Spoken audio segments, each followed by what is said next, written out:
Captain Olivia Reeves leaned forward in her command chair. Her eyes were fixed on the main screen of the United Earth Alliance ship, Intrepid.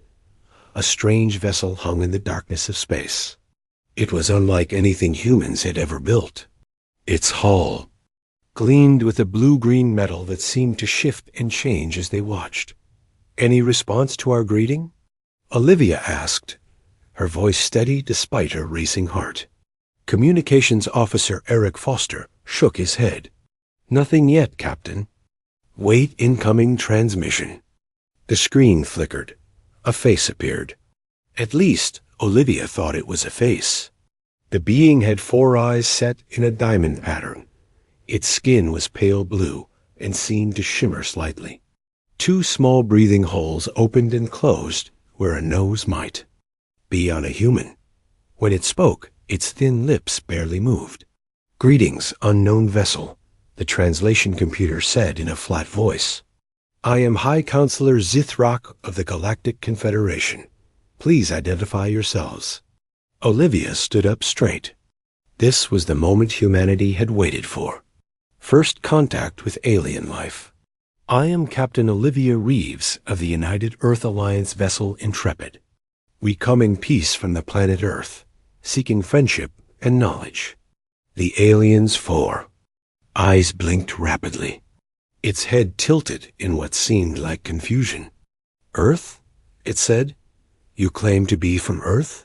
The 3rd planet in the system you call Sol?" "That's correct," Olivia replied, feeling uneasy at the alien's reaction. The alien turned away and spoke quickly to someone off-screen in a language the computer couldn't translate. When it turned back, all 4 of its eyes were wide. "We must confirm this information. Please stand by." The screen went blank. What was that about? Asked First Officer Jake Miller, coming to stand beside Olivia. "I don't know," she said, "but I don't like it." 3 hours later, the alien ship still hadn't moved. The crew of the Intrepid waited. Science Officer Alan Martinez spent the time studying the data they had collected about the alien vessel. "Captain," Alan called from his station, "I've been analyzing their ship. The metals in their hull would melt at temperatures we consider normal on Earth, and their radiation shielding is minimal by our standards." "What are you saying?" Olivia asked. "I'm saying these aliens might be very different from us physically. They might come from a world unlike Earth." The screen lit up again. This time, 3 different alien species stood together. Zithrak was in the middle. To his left was a tall, thin being with skin like tree bark. To his right was something that looked like a giant jellyfish floating in a clear container. "Captain Reeves," Zithrak said, "we have confirmed your vessel's origin. We wish to establish formal diplomatic relations with Earth. However, we must request certain safety protocols." "Safety protocols?" Olivia repeated. "Yes, your species has evolved on what our scientists classify as a Class 12 death world. We must ensure proper containment procedures for the protection of our representatives." The crew looked at each other in confusion. "I don't understand," Olivia said. "What's a death world?" The tree-like alien spoke. "A planet with environmental conditions so extreme that they should prevent the evolution of advanced life forms. High gravity, extreme temperature variations, high oxygen levels, constant radiation exposure, widespread bacteria and viruses, and regular natural disasters." "You're describing Earth," Alan said quietly. "Precisely," said the jellyfish creature, its body flashing with colors as it spoke. "By our standards, your planet is a nightmarish hellscape. The fact that your species not only survived, but developed. Space travel is ... unprecedented." Olivia tried to process this information. These aliens thought Earth was some kind of death trap? "We're not dangerous," she assured them. "We want peaceful contact." "Your intentions may be peaceful," Zithrak sighed. "But your biology makes you ... concerning. One of your humans could accidentally harm." many of our people without even realizing it. Over the next few days, the aliens sent information about the Galactic Confederation. It was a peaceful alliance of 17 different species from 12 star systems. They had been traveling the stars for thousands of years, but they had avoided Earth, believing it was too hostile for intelligent life. The Intrepid received orders from Earth Command. A diplomatic team would come to meet with the Confederation representatives. Ambassador Claire Davidson would lead the team. She was Earth's most experienced diplomat, though of course, she had never dealt with aliens before. When Ambassador Davidson arrived on the Intrepid, Olivia briefed her on everything they had learned. "So they think we're scary because we can live on Earth?" Claire asked with a smile. "It's more than that," Alan explained. "From what I've pieced together from their scientific data, the average human is physically stronger than any species. In the Confederation, we can survive radiation levels that would kill them. Our immune systems fight off diseases that would wipe out their populations. Even our bones are denser than anything they've evolved. We're space monsters," Jake said, with a laugh. Claire frowned. "This complicates things. We need to appear non-threatening." The Confederation invited the human delegation to board their station for the first official meeting. They provided special suits for the humans to wear, designed to contain potential biological contaminants, as they put it. When Claire and her team of 5 diplomats stepped into the meeting chamber, the aliens physically moved back. It wasn't subtle. Even through the environmental suits, the humans could see the fear in the aliens' body language. "Welcome," said Zithrak, though he stayed at the far end of the room. "We are honored to be the first to establish relations with Earth." Claire stepped forward and extended her hand before remembering that handshakes might not be universal. She quickly lowered it. "The people of Earth are honored as well. We have much to learn from each other." "Indeed," said the jellyfish alien, its body now a pale yellow color. "Though we admit, we are still adjusting to the idea of speaking with Deathworlders. Is that what you call us?" Claire asked. "It is the term for any species that evolves on a Class 12 planet," Zithrak explained. "Though you are the first we have encountered. Most such worlds are simply monitored from orbit. The conditions are too extreme for our researchers to visit." Claire smiled gently. "Then we have much to teach you about adaptability. Earth may seem harsh by your standards, but to us, it's home. It's beautiful." The aliens looked at each other. The concept seemed to surprise them. "Beautiful?" asked the tree-like alien. "A world of constant storms, earthquakes, and predators is beautiful?" "Yes," Claire said firmly. "Because those challenges shaped us. They made us what we are." Zithrak's 4 eyes blinked slowly. "Perhaps that is why you Deathworlders evolved such resilience. You had to become strong to survive your home." As the meeting continued, the aliens gradually moved closer. Their fear began to mix with curiosity. They asked countless questions about Earth and human biology. How could humans sleep in total darkness? How did they survive temperature changes of 50 degrees in a single day? Why weren't they constantly ill from the billions of bacteria on their skin? By the end of the meeting, Claire could see something new in the aliens' eyes. It wasn't just fear anymore. It was respect. The humans were invited to return the next day to begin formal treaty discussions. As they walked back to their shuttle, Jake leaned close to Claire. "I think we impressed them," he said. Claire nodded. "Yes, but I'm not sure if that's good or bad. Did you notice how they kept asking about our military capabilities? Our tolerance for pain? Our ability to survive in harsh conditions? You think they want something from us?" Olivia asked. "Everyone wants something, Captain," Claire replied. "The question is, what do these aliens need that only Deathworlders can provide?" 6 months passed since first contact with the Galactic Confederation. Earth had changed. News of alien life spread across the planet. Some people celebrated. Others feared what might come. But all agreed that humanity was now part of something much bigger. Commander John Hayes stepped off the shuttle onto the Confederation space station called Unity Point. Though he had been there several times now, the sight still amazed him.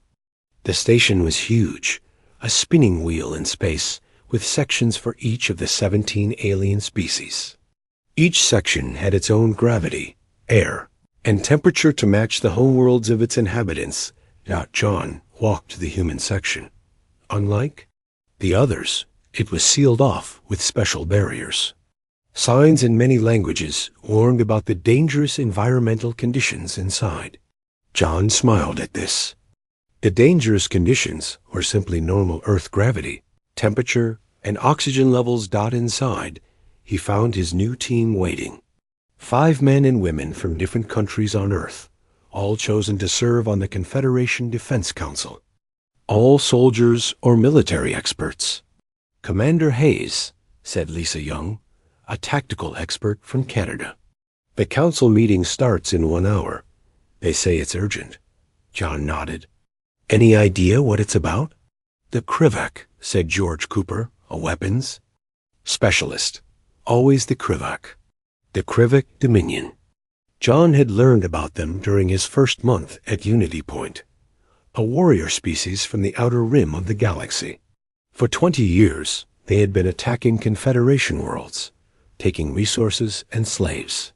The Confederation, built on peace and trade, struggled to fight back. John and his team put on their special suits. The suits were not to protect them, but to protect the aliens from human bacteria and the higher body temperature that humans had. They walked to the council chamber, a large room with seats for representatives from all member species. High Counselor Zithrak called the meeting to order. His 4 eyes looked tired. We have grave news, he said. The Krivak have destroyed the colony world of Terrasfor. 8 billion lives gone. Gasps filled the room. John felt sick. 8 billion people, an entire world wiped out. Show us, he said. A hologram appeared in the center of the chamber. It showed a green planet. Then a flash of light. When it cleared, the planet was broken. Its pieces drifting in space. How? John asked. What weapon can do that? A gravity disruptor, said the jellyfish alien called Miex. It breaks the bonds that hold a planet together. We thought such weapons were only theoretical. The Krivak have made them real. The council erupted in panicked voices. Some called for surrender. Others wanted to flee to the far edges of the galaxy. John listened, growing more frustrated by the moment. What about fighting back? He finally asked. The room went quiet. Commander Hayes, Zithrak said gently, you do not understand. The Krivak are physically superior to all Confederation species. They evolved on a harsh world with higher gravity than our homeworlds. Their bodies are stronger, their reflexes faster. John looked at his team. They all had the same thought. How do they compare to humans? Lisa asked. The council members looked uncomfortable. Finally, a small green alien named Prill spoke up. He was the head of scientific research. We have analyzed the data, Prill said. The average Krivak soldier is approximately 0.7 times as strong as the average human. Their reaction time is 1.2 times slower. Their endurance is 0.6 times that of a human. The room was completely silent now. You're saying humans are stronger than the Krivak? George asked. And faster, Prill added. And more durable. Yes. John stood up. Then why haven't you asked for our help? Zithrak's skin turned a deeper blue, a sign of embarrassment in his species. Because we feared what might happen, he admitted. Your kind evolved on a death world. You are physically capable of violence on a scale that frightens us. If we gave you advanced weapons and ships, you thought we might become worse than the Krivak, John finished. Yes, John took a deep breath. I understand your fear. But right. Now, the Krivek are destroying entire worlds. You need help. Earth can provide it. The debate lasted for hours. Some council members argued against involving humans in the war. Others saw no choice. In the end, they voted. The result was close, but the decision was made. The Confederation would formally ask Earth for military aid. Back on Earth, the request caused its own debate. National Security Advisor Samantha Wright argued for caution. We don't know enough about this conflict, she told the United Earth Council. Getting involved in an alien war could be dangerous for humanity. General Richard Powell disagreed. 8 billion people are dead, he said. More will die if the Krivak aren't stopped. We have the ability to help. I say we do it. President Carol Newman listened to both sides. Then she asked to see Ambassador Claire Davidson, who had been working with the aliens for months now. What do you think, Claire? The president asked. Can we trust the Confederation? Claire hesitated. Mostly yes, they're peaceful. They want to trade and share knowledge. But double quotes. But what? Some of them see us as weapons, not allies. I've heard them talking. They call us the Deathworlders. They're terrified of us, but they also see how useful we could be in their war. President Newman frowned. So they want to use us. Some do, Claire agreed. Others genuinely want friendship. It's complicated. In the end, Earth made its decision. Humanity would join the war against the Krivak Dominion, but with conditions. They wanted full membership in the Confederation, not just military alliance. They wanted access to alien technology, especially medical and energy technologies. And they wanted guarantees that human soldiers would be treated as equals, not weapons to be used and discarded. The Confederation agreed to all terms. 1 month later, 5 Earth warships prepared to depart for Confederation space. They carried the first human soldiers to fight in an interstellar war. The ships were upgraded with Confederation technology, making them faster and more powerful than anything Earth had built before. On the bridge of the lead ship, the Freedom, Admiral Eliza Thompson watched her crew prepare for departure. Are we doing the right thing? Asked her second-in-command, Steve Harris. Eliza looked at the stars on the view screen. Somewhere out there, the Krivak were planning their next attack, their next genocide. Yes, she said firmly. Earth has always had wars. But this time, we're fighting to save lives. Not just human lives, but all lives in this part of the galaxy. The Freedom's engines powered up, glowing with energy from technology humans had never dreamed possible just a year ago. Take us out, Lieutenant, Eliza ordered. Let's show the galaxy what Deathworlders can do. The 5 ships moved away from Earth, accelerating toward the stars. On the Krivak homeworld, their leaders were confident in victory. They had never lost a war. They believed nothing could stand against their might. They had never met humans before. The 5 Earth ships moved through space faster than humans had ever traveled before. The Confederation technology let them bend space itself, jumping vast distances in days instead of years. Admiral Eliza Thompson stood on the bridge of the Freedom, watching the stars blur past on the main screen. We're approaching the Proxima Centauri system, said Navigator Paul Wilson. Confederation reports show Krivak ships attacking civilian transports there. Eliza nodded. This will be our first combat mission. All ships prepare for battle stations. Across all 5 human vessels, men and women moved to their positions. Though they had trained with the new alien technology for weeks, this would be their first real test against the feared Krivak Dominion. Lieutenant Kyle Bennett checked his combat suit one more time. He led a special operations team trained to board enemy ships. The 20 soldiers with him were the best Earth had to offer. Remember, Kyle told his team, The Krivak don't know about humans yet. They've never fought us. We use that surprise to our advantage. The human ships dropped out of faster-than-light travel. Before them floated 3 large Krivak warships.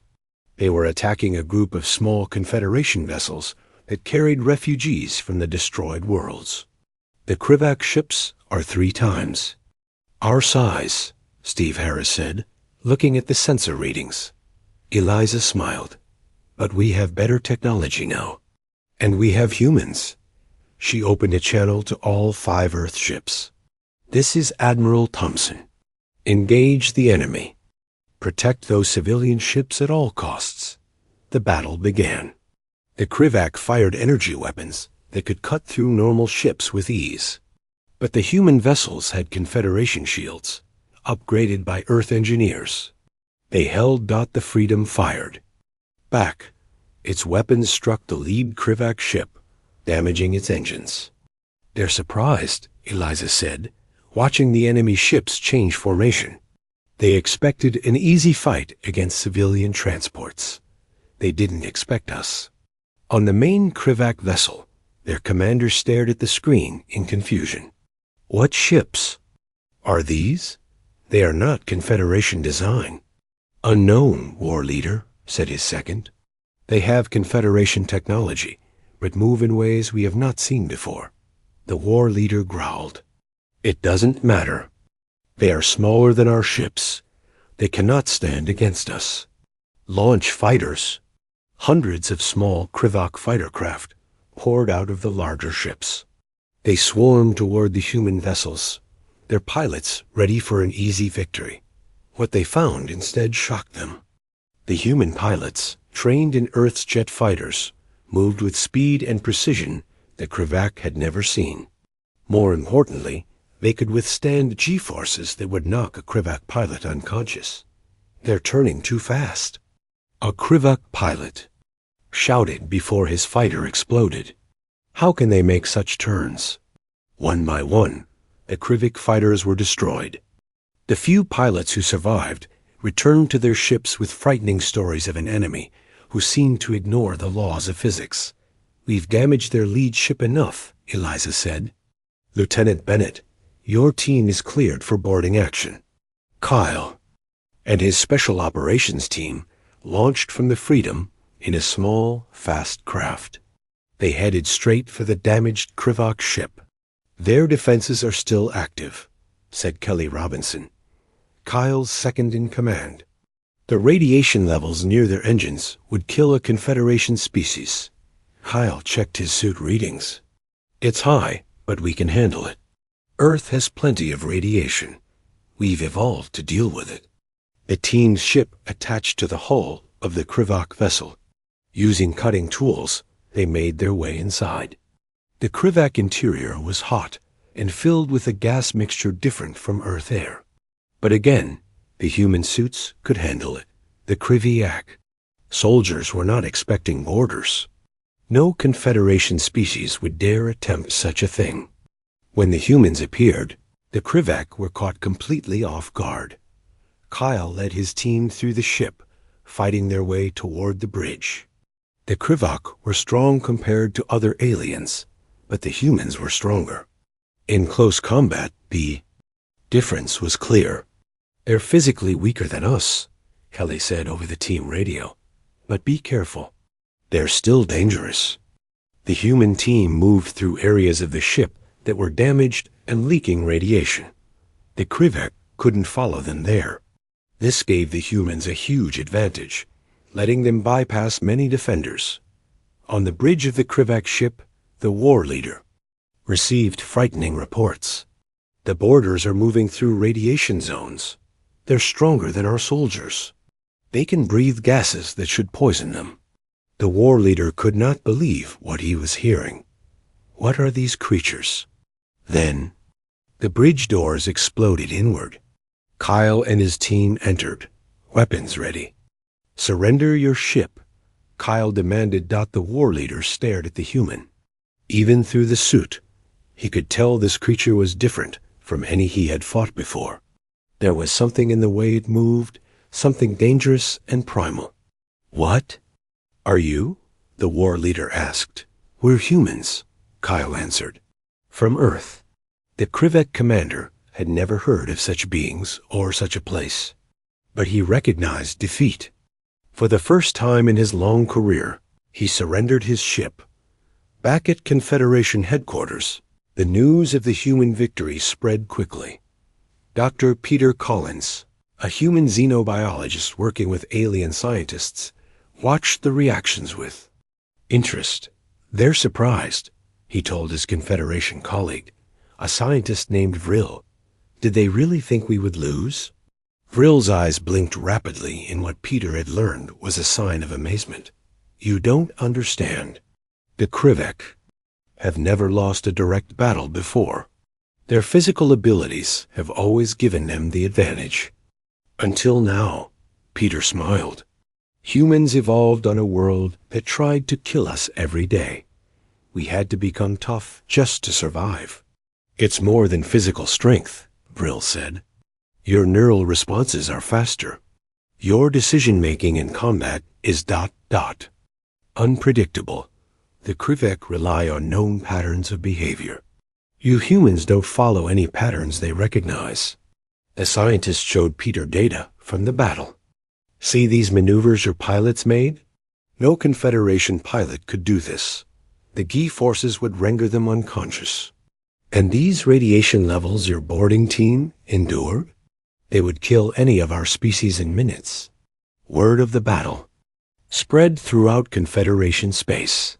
Videos of humans fighting Krivek soldiers were shared among alien worlds.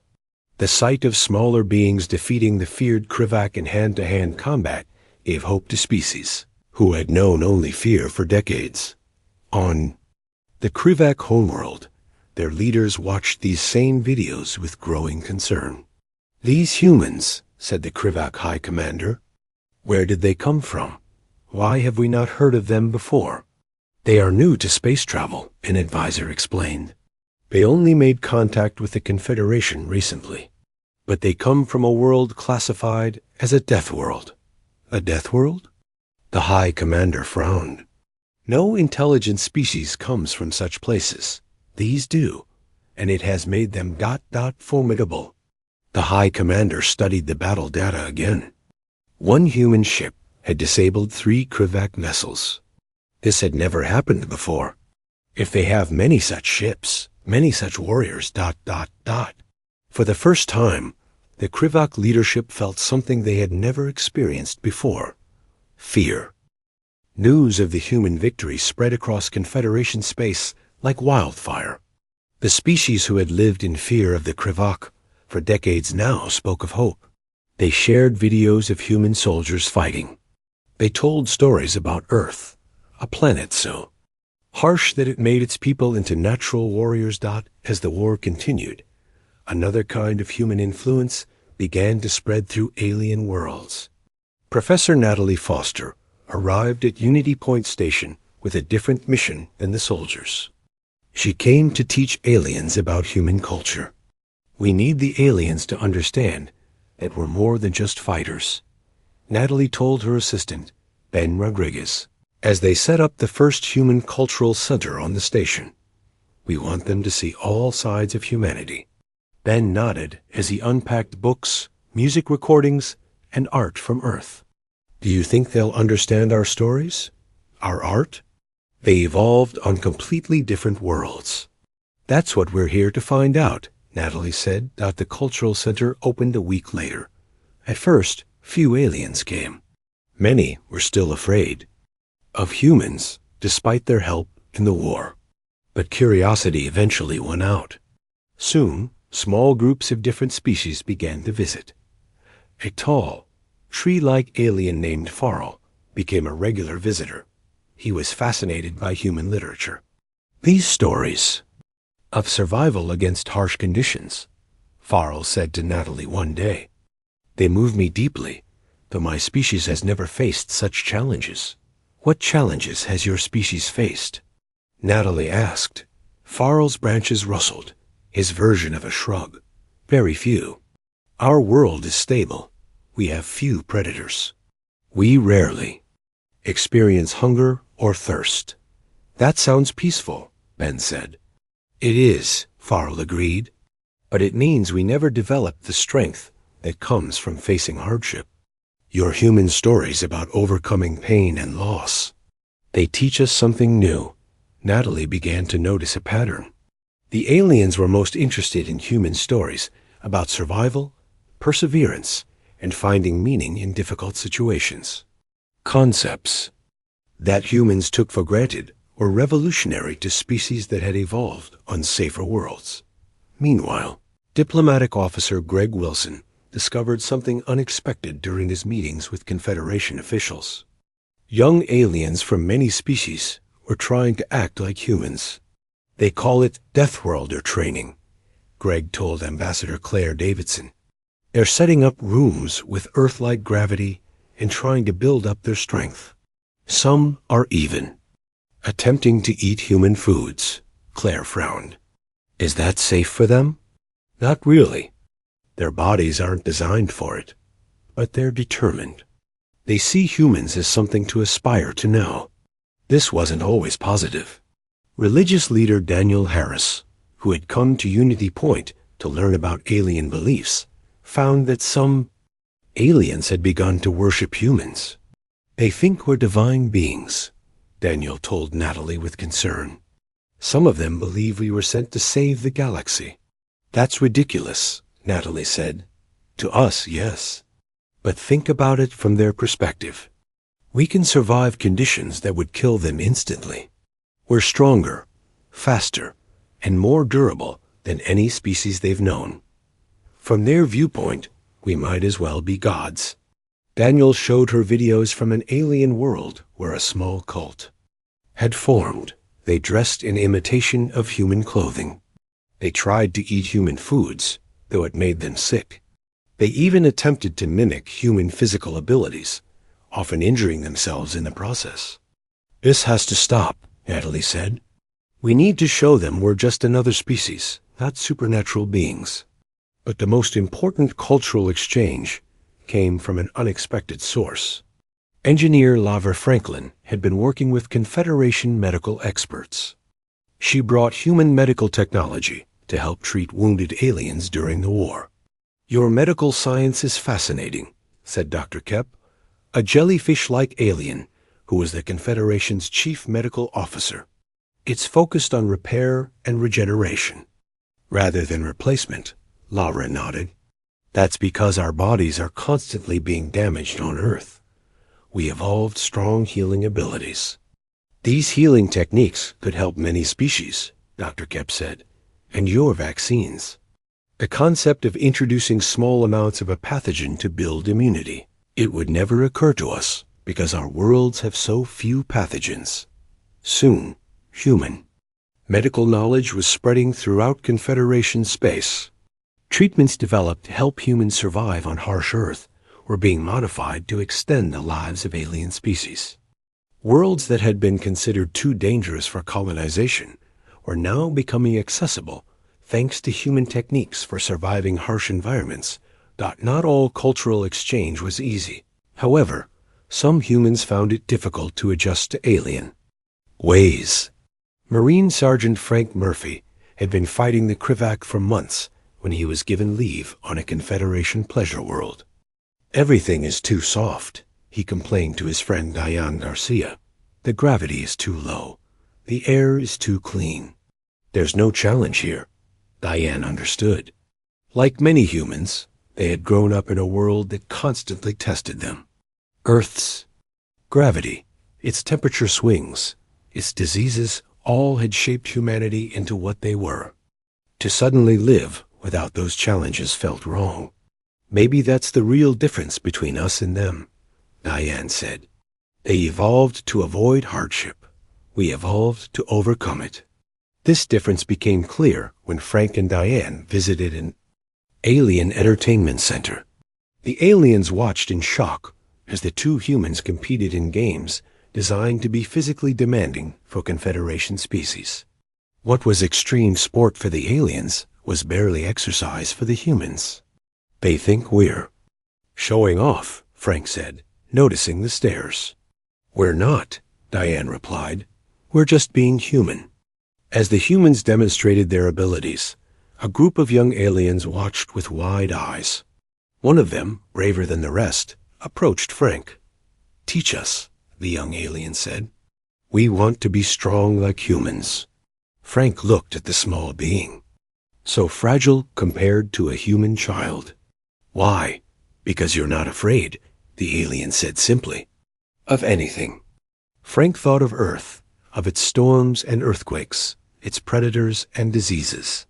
He thought of how humans had survived it all, had thrived despite the challenges. "Being human isn't just about being strong," he told the alien. "It's about being adaptable. It's about facing problems and finding solutions." As he spoke, Frank realized something important. Humans weren't just teaching aliens about physical strength. They were teaching them about resilience, about facing fear and overcoming it. And that lesson might be more important than any battle won against the Krivak. 5 years passed since humans first made contact with the Galactic Confederation. In that time, everything changed. The war against the Krivak Dominion had reached a turning point. Admiral Eliza Thompson stood on the bridge of her flagship, now twice the size of the original Freedom. Through the view screen, she watched Krivak and human ships not firing at each other, but moving in formation together. "I never thought I'd see this day," said Steve Harris, still her loyal second-in-command. "After all these years." "Peace is always better than war," Eliza replied, "even with former enemies." The peace had not come through total defeat of the Krivak. Instead, it came through something more surprising: understanding. After 3 years of fighting, when it became clear the humans could match and exceed Krivak physical abilities, the Dominion had requested talks. What emerged was not surrender, but a new alliance. The Krivak, it turned out, had begun their conquests partly from fear. As one of the physically stronger species in known space, they had assumed others would eventually try to conquer them. They attacked first as a form of protection. When they met humans, a species even stronger than themselves, who still chose cooperation over conquest, it changed their thinking. Now the former enemies worked together in a new galactic alliance that included both the Confederation species and the Krivak. On the Confederation capital world, Admiral Thompson represented Earth at a meeting of the new Galactic Council. Around the table sat representatives of 24 species, including the former enemies. "The rehabilitation of the planets damaged in the war is proceeding well," reported Zithrak, still serving as a counselor after all these years. "Thanks largely to the human-led environmental teams. On the frontier world called New Terra, biologist Jason Campbell led those teams. Humans and aliens worked side by side, using Earth-evolved techniques to restore life to worlds scarred by war. Earth taught us to survive in harsh conditions," Jason often told his alien colleagues. "Now we can use that knowledge to heal these planets." The aliens still found it amazing how humans could work in environments that would kill most Confederation species. Radiation zones, extreme temperatures, toxic atmospheres. Humans in protective gear could enter these areas when no one else could. But the greatest change had happened in how the galaxy viewed humans. The fear that had first greeted them had evolved into respect and partnership. Humans were still considered unusual and sometimes frightening, but their resilience had proven to be a gift, not a threat. Back on Earth, a new generation was growing up with a different perspective on their homeworld. Children who once took Earth for granted now understood how special it was. In schools across the planet, teachers explained to students why Earth was classified as a death world. "Our gravity is stronger than on most inhabited planets," a teacher named Rose Wilson told her class in Chicago. "Our weather is more extreme. Our bacteria and viruses are more numerous." But these challenges made us stronger. The students looked at pictures of various alien species on the classroom screen.